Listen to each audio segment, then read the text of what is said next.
Hello and welcome to the IAPD Parkcast. I'm Wayne Utterback, Director of Communications and Digital Content, and I'm pleased today to be joined by Jeff Rigoni, President of the Lockport Township Park District. He is this year's Commissioner of the Year award winner at the Soaring to New Heights conference. And Jeff, I'm so pleased to have a chance to just sit down and talk with you a little bit about the award that you won. Thanks for joining me. Thank you. It's a pleasure to be here. Now, can you just start off by telling me a little bit about how it felt to hear your name called out when they were announcing the winner of the award for Commissioner of the Year?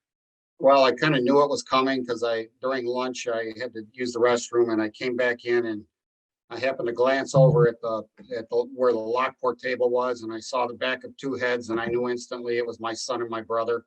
And then looking to the right, I saw my other three brothers, and then there was a good half hour before they announced my name, and I was just sitting up there. I'm supposed to be doing being the in charge of the event with the headset on, and I don't know what I was doing. It was just, I was gone. I was stunned. I was absolutely stunned. No, and I've had a lot of time. I've had a lot of time to reflect, on what it means to receive the award, and I've seen the list of previous winners, and to think that I am on that list is so humbling. It is just, they're amazing people. I was going to say that list of award winners is pretty iconic when you look at the history of Parks and Recreation in Illinois. So it feels pretty humbling to be a part of that list. Oh, it most certainly is. It most certainly is. Now, what does winning the award do for you? Does it give you an added push to continue serving your community, or is it just par for the course? You're still doing the same things? I still do the same things. I was brought up to give 100%. I worked with my dad pretty much all my adult life and until he passed away. And I was always taught to leave it better than I found it. And I worked with a gentleman who actually was a Holocaust survivor. He was a superintendent on a job, and his motto was always make it better than perfect. And that's what I've always tried to do in anything that I have done.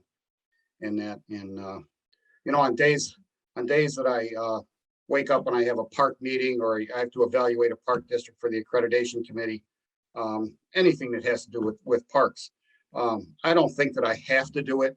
I think that I get to do it. The adrenaline starts running, and it starts the blood pumping, and no need for caffeine that day. So conference is back in session. We got to have it in person this year, as opposed to last year with the virtual. What was it like being able to be there in person, getting to see your colleagues again? Zoom has got its qualities, but nothing can beat the face-to-face with someone else. That networking that goes on, the sharing of ideas, and when you are thinking about something and you're talking face-to-face, something will pop into your mind. And when you're on a Zoom call, when it's over, it's over.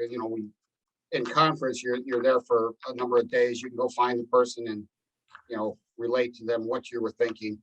It is just so much better to be in person. We have to strive to keep going in person. And that's another question I wanted to ask you. Just in general, what keeps you going as a commissioner? Obviously, awards are wonderful; they're great. But personally, what is it that every day you get up and you think, I'm happy to be a commissioner, and this is why I'm a commissioner, and this is why I do what I do? It's getting out to see our first of all, our employees. I make it a point to get out and talk with them. If there's an event going on, I'll go to the event and talk to all the employees and thank them for doing what they do, because it's our employees are the only thing that makes this park district work. Some other things I enjoy going and seeing I drove the Easter Bunny around, and that was so good. It was so watching the kids' reactions, but more than that, the parents mouthing as we're driving by, and we're going very slow, and they're mouthing or yelling thank you, because they've been cooped up for enough time. And then seeing our SRA and what that means to the parents and to the children that need to use our SRAs. It's just something we need to do for them, and it's what motivates me. Now, speaking of motivation, I just have one last question for you. Say someone is looking to get into the world of parks and recreation, either as somebody, as a professional, or maybe as an elected official, what would you say to them to encourage them to take that next step? Do it. Just, there's a person I listen to, a motivational speaker, Mel Robbins, and she calls it the 5-second rule. When something pops into your head, just do it within 5 seconds and you'll get it done. If you wait, your brain will tell you, no, stop, don't do it. And she's an incredible speaker. Wish we could afford her at our place, but just do it. Get out there and volunteer. Started volunteering and then get involved with the other programs. And if I could, one last thing, in my acceptance speech, I was kind of stunned, quite a bit stunned, and I left a lot of people out, and I apologize for that, but it's especially the IAPD. You guys are the best, and I have a lot of interaction with Peter Murphy and Jason Hanselman, Sue Trapon and Bobby Joe Hill. They are the best in the business, and I just, every day I get to work with them is just such a joy, just a joy. Well, it's an honor for us to get to work with all of you.